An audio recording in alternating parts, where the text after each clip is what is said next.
ভারতের security threat কি এই রাজ্য দিয়ে কি কোনো কিছু হচ্ছিল? তো বন্ধুরা, আজকে আমি একটি বিষয় নিয়ে ভিডিও করব, সেটা হচ্ছে ভারতবর্ষের এই পশ্চিমবঙ্গ রাজ্য নিয়ে। তো পশ্চিমবঙ্গ রাজ্য আমরা ইদানিং দেখছি যে খুব ইয়েতে আছে যে সারা ভারতবর্ষের নজর এই পশ্চিমবঙ্গের রাজ্যের মধ্যে। আরো 5টা রাজ্যে ইলেকশন হচ্ছে, তো সেখানে নেই, কিন্তু এই এই রাজ্যের মধ্যেই কেন?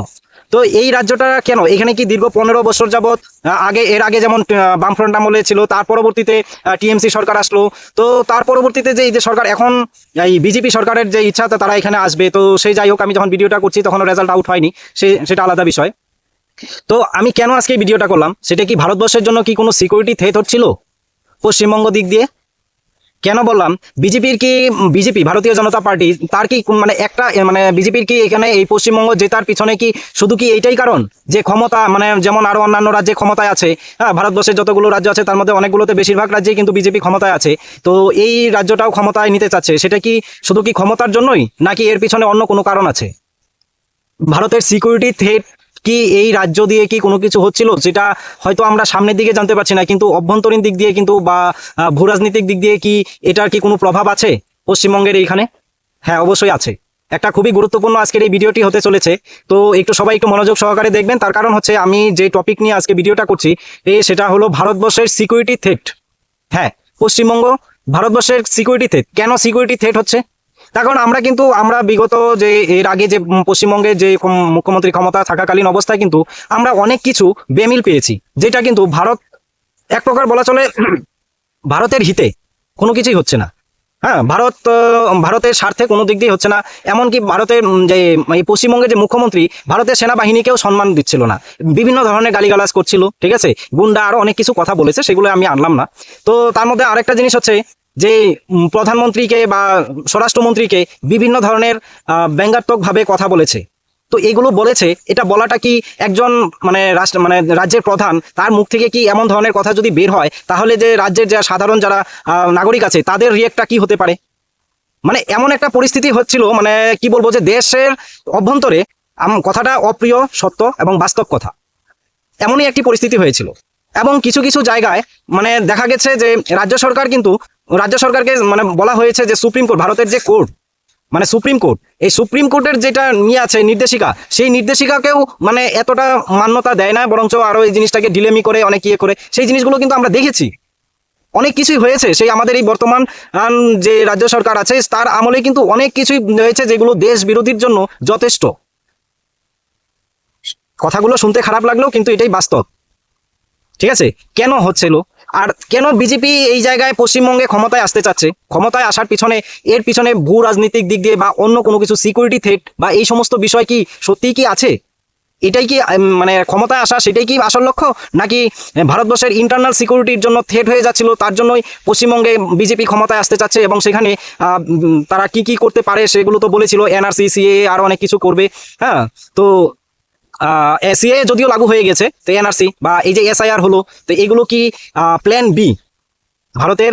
এটা কি ইন্টারনাল সিকিউরিটির জন্য যেই ইয়েটা কাজ করেছে এসআইআর, সেটা হলো এটাও কিন্তু একটা ইন্টারনাল সিকিউরিটির প্ল্যান বি হিসেবে কাজ করেছে, ঠিক আছে? প্ল্যান বি হিসাবে কিভাবে কাজ করেছে? তো এখানে কিছু যেটা আগের থেকে যারা এসে করেছিল, বলছিল যে ভারতবর্ষে কোনো ধরনের সিকিউরিটির জন্য থ্রেট নেই, ঠিক আছে? তো সেই জায়গা থেকে দেখা যায় যে ভারতে কোনো অবৈধ নাগরিক নেই, ভারতে কোনো অবৈধভাবে কেউ আসেনি। তো ওই অবৈধভাবে কেউ আসেনি সেই কথাটা বলতে গেলে এখানে বৈধ অবৈধ কাদেরকে বলা হয়েছে? যারা বাংলাদেশ থেকে বা পাকিস্তান থেকে যারা ভারতবর্ষে এসেছে, তার মধ্যে থেকে যারা সনাতনী বা খ্রিস্টান বা যারা আছে, তো তাদের জন্য সিএএ আইন চালু করেছে। কিন্তু এই রাজ্যে বা আরো কয়েকটি রাজ্যে এমনভাবে এটাকে নেগেটিভ ভাবে চালু করেছিল, সিএএ মুসলমান বিরোধী আইন। সেই সিএএ লাগু হলে ভারতবর্ষে মুসলমান যারা আছে তাদেরকে এই ভারতবর্ষ থেকে ছেড়ে চলে যেতে হবে। আরো অনেক কিছু, এটা নিয়ে অনেক তোলপাড় হয়েছে সারা ভারতবর্ষ জুড়ে, কিন্তু পশ্চিমবঙ্গ কিন্তু এর মধ্যে ছিল। কিন্তু এই জায়গায় দেখা যাচ্ছে যে ভারতবর্ষে ওই সমস্ত এলাকা থেকে, যে সমস্ত বাংলাদেশ থেকে যে সমস্ত ওই হিন্দুরা এই ভারতবর্ষে এসেছে, তাদের জন্যই কিন্তু নাগরিকত্ব দেওয়ার জন্যই হলো সিএ আইনটা ছিল। আর সিএ আইন ছিল, সেটা হয়েছে, কিন্তু এই এনআরসি হতে দিবে না। এগুলো করার জন্য অত্যন্তই গুরুত্বপূর্ণ, তার কারণ বাংলাদেশ থেকে বা পাকিস্তান থেকে যে সমস্ত মানুষরা আসছে, যেমন ধরো কিছু কিছু মুসলমান ধর্মের যে সমস্ত লোক আছে, তো তারা কিন্তু একটা জিনিস আমরা জানি যে যে সমস্ত সন্ত্রাসবাদী যত কিছু গন্ডগোল হচ্ছে, সব বেশিরভাগই কিন্তু এই একটি ধর্মের উপর ভিত্তি করেই কিন্তু তাদেরকেই বেশি দেখা যাচ্ছে। এখন এই সিএএ যদি এই বর্তমান যে রাজ্য সরকার আছে সেই রাজ্য সরকার থাকাকালীন তো সিএএ ঘোর বিরোধিতা করছে, এবং এই এনআরসি হলো, হ্যাঁ, বা এই এনআরসি তার বিরোধিতা, এনআরসি করতে দিবে না। তারপরে এই যে এসআইআর হলো, এসআইআর কে আটকানোর জন্য অনেক ধরনের চেষ্টা করেছে, কি কি না করা যায়, একদম এ টু জেড। মানে এটার জন্য মনে করো যেই মানে এই এসআইআর করার জন্য যেই পরিবেশটা দরকার ছিল সেই পরিবেশটাকে তো মানে সেই সুষ্ঠু পরিবেশটা তো হতেই দেয়নি। হ্যাঁ, তার পাশাপাশি সেই পরিবেশটাকে ভণ্ডুল করার জন্য বিভিন্ন ধরনের পদক্ষেপ কিন্তু নিয়েছে সুপ্রিম কোর্ট অনেক কিছু করেছে, কিন্তু লাস্ট পর্যন্ত কোনো কিছুই হয়নি। তার কারণ এসআইআর হলো, ওই এসআইআর মাধ্যমে ভোট হলো। তো এখন রেজাল্ট তো বের হবে, সেটা হয়তো যেভাবে হাওয়া আছে হয়তো ভারতীয় জনতা পার্টি বিজেপির দিকেই যাবে রেজাল্ট, সেটা হয়তো বা, তার কারণ যতটুকু ট্রেন বা যে সমস্ত সমীক্ষা দেখা যাচ্ছে সেগুলো তো দেখা যাক। আর এখানে কিন্তু আরেকটা জিনিস হয়েছে, নির্বাচন কমিশন কিন্তু এইবারে ইলেকশনটাকে পশ্চিমবঙ্গে করানোর জন্য এমনভাবে করেছে, সেটা হলো যুদ্ধকালীন তৎপরতা। মানে যুদ্ধের যেই সমস্ত পরিস্থিতি হয়, মনে করো এই যে সমস্ত ভ্যানগুলো লাগোয়া থাকে, যেমন আর্টিলারি, যে সমস্ত গান যে কারগুলো থাকে সেগুলো এনেছিল, হ্যাঁ, তো ইলেকশন করানোর জন্য। আরও মানে প্রত্যেকটা বুথে ভারতীয় সশস্ত্র বাহিনী ছিল, ঠিক আছে, তো সেনাবাহিনী ছিল, তো এইভাবে করিয়েছে। তো এটা করিয়েছে, সেটা আলাদা, এটা একটা আলাদা পার্ট গেল। কিন্তু এখানে আমি যে বললাম সিকিউরিটির ক্ষেত্রে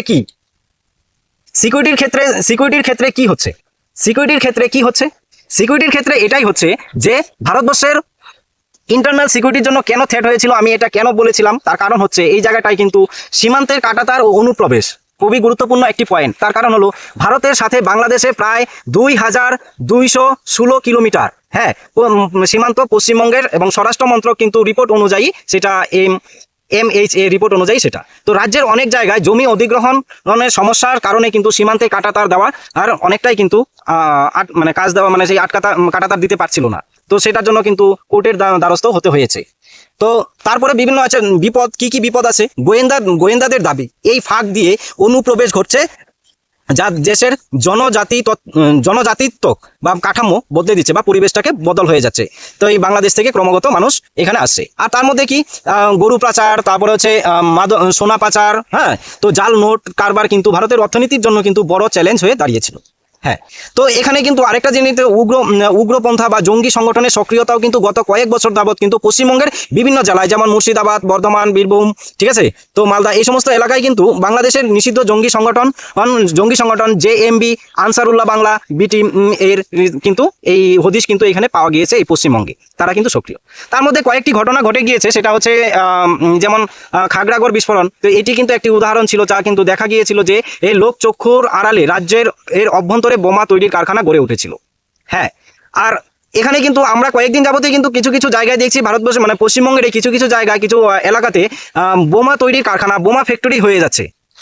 প্রায় বাড়িতেই বোমা বানানোর কাজ হতো, সেখানে কিছু শ্রমিক কাজ করতো, তো তাদেরকে পারিশ্রমিক দেওয়া হতো। তো এই যে একটা ট্রেন্ড, এটা কি ভারতীয় জাতীয় স্বার্থে বা এই বোমা তৈরি করা, এটা কি খুব ভালো লক্ষণ ছিল? এটা কি সিকিউরিটি, ইন্টারনাল সিকিউরিটি, বোমাগুলো কিসের জন্য হতো? ইলেকশনের জন্য বা যে কোনো কাজেই হোক, বা অন্য কোথাও কি যাচ্ছিল, বা কোনো ধরনের কি নাশকতামূলক কি কাজ হতো না? কাজ করার জন্যই কি এমন কোনো ছক হচ্ছিল? আমরা কিন্তু বিগত অনেক কয়টা কিন্তু এমন ঘটনা ঘটেছে রাজ্যে, সেটা কিন্তু আমরা দেখেছি। তার মধ্যে আরেকটা বড় জিনিস হয়েছে রেডিক্যালাইজেশন। সীমান্তবর্তী এলাকায় তরুণ প্রজন্মের মাধ্যমে কট্টরপন্থা ছড়িয়ে দেওয়ার অভিযোগ কিন্তু বারবার উঠেছে। আর রাজনৈতিক হিংসা আর অস্ত্র মজুদ, এখানে কিন্তু পশ্চিমবঙ্গের রাজনৈতিক হিংসা একটি বড় ঘটনা কিন্তু পরিণত হয়েছে। বোমা তৈরি এবং বেআইনি অস্ত্রাগারের প্রাচুর্য এবং অভ্যন্তরীণ আইন শৃঙ্খলা পরিস্থিতির কিন্তু চরম অবকাঠামো ঘাটতি দেখা ঘটিয়েছে। পঞ্চায়েত ইলেকশন বা বিধানসভা নির্বাচনের সময় দেখা গেছে যে ব্যাপক হিংসা কিন্তু এখানে হয়েছে পশ্চিমবঙ্গে, গত দিনে আমরা তা দেখেছি। তাকে কেন্দ্র করে কেন্দ্রীয় সংস্থাগুলো দেশের অভ্যন্তরীণ সুস্থিরতার জন্য কিন্তু একটি হুমকি হয়ে দাঁড়াচ্ছিল। তো সিন্ডিকেট রাজ বা তো সেগুলো তো আছেই, কয়লা বালি পাচার, এই সমস্ত কিছু তো এগুলো তো আছেই। অর্থনীতির দিক মানে সিকিউরিটির জন্য ভারতের এটা ঝুঁকি হয়ে যাচ্ছিল, নিরাপত্তার এই অবৈধভাবে কিন্তু অসামাজিক কার্যকলাপ, এমনকি দেশ বিরোধী এই শক্তির হাতে কিন্তু পৌঁছানো আশঙ্কা থাকছে, যেগুলো টাকা, যে সমস্ত টাকা, অবৈধ টাকাগুলো উত্তোলন হচ্ছিল, যা রাজ্যের প্রশাসনিক ব্যবস্থাকে ভিতর থেকে দুর্বল করে দিচ্ছিল, বা দেশের জন্য কিন্তু এটি দুর্বল একটি পরিস্থিতি। আর সাইবার নিরাপত্তা বা ভুয়ো পরিচয়পত্র, অনুপ্রবেশকারীদের হাতে কিন্তু আধার কার্ড বা ভোটার কার্ড, রেশন কার্ড যা কিছু আছে সব কিছু কিন্তু তারা নথি, গুরুত্বপূর্ণ, খুব সহজেই কিন্তু এই নথিগুলি তারা পেয়ে যেত। হ্যাঁ, যা জাতীয় তথ্য ভান্ডার বা অভ্যন্তরীণ সুরক্ষার জন্য একটি ডিজিটাল থ্রেট হয়ে দাঁড়াচ্ছিল। তো বিজেপি এই জায়গায় ইন্টারনাল সিকিউরিটির কথা বা তারা মূলত সীমান্ত সুরক্ষার আর কথা কিন্তু তারা প্রচার যখন করেছে তারা বলেছে, কিন্তু এর পেছনে কিন্তু ছিল ভারতবর্ষের সিকিউরিটি থ্রেটের জন্য একটি গুরুত্বপূর্ণ বিষয়। হ্যাঁ বন্ধুরা, যদি ভিডিওটি ভালো লাগে অবশ্যই আপনারা লাইক কমেন্ট সাবস্ক্রাইব করবেন। আমি যেই কথাগুলো বললাম তার জন্য এই কথাগুলো কি সত্যিই কি যুক্ত? অবশ্যই আপনাদের মতামত কমেন্ট বক্সে জানাবেন। আর যারা নতুন অবশ্যই সাবস্ক্রাইব করতে কেউ কিন্তু ভুলবেন না। আর যদি ভিডিওটি ভালো লাগে তো অবশ্যই শেয়ার করে দিবেন, যেন আরও অনেকেই দেখতে পারে। এটা খুবই ইম্পর্টেন্ট একটা বিষয়। আর আমি যদিও এই ভারতের অভ্যন্তরীণ বিষয় নিয়ে আমি কোনো নিয়ে করি না, কিন্তু এটা কেন করলাম, আমি ভূরাজনীতি বা এই সমস্ত নিয়ে করি। তার মধ্যে এখানে কিন্তু পরাশক্তি বা বিদেশিক শক্তির কোনো মানে এখানে কোনো যোগ আছে কি না সেটাও কিন্তু দেখার বিষয়। তো এইগুলো বিষয়ে তো অবশ্যই একটা সিকিউরিটি ভারতবর্ষের যেহেতু থাকি, ভারতবর্ষের নাগরিক আমি, তো সেহেতু আমার এই ভিডিওটা অত্যন্ত করা আমি মনে করেছিলাম যে হ্যাঁ করা দরকার আছে। আর এটা ইলেকশনের অনেকদিন আগে করতে চেয়েছিলাম, কিন্তু সেটা আমি করিনি। তার কারণ এটা করলে হয়তো অনেকে বলবে যে আমি এই পার্টি করি ওই পার্টি করি বা বিভিন্ন ধরনের ইসে হতে পারে। আমি কোনো পার্টির দিক থেকে না, আমি একজন সাধারণ মানুষ হিসেবে যেটা মনে করেছি সেটাই বলেছি তোমাদের সামনে। সবাই ভালো থাকবে, সুস্থ থাকবে। জয় হিন্দ।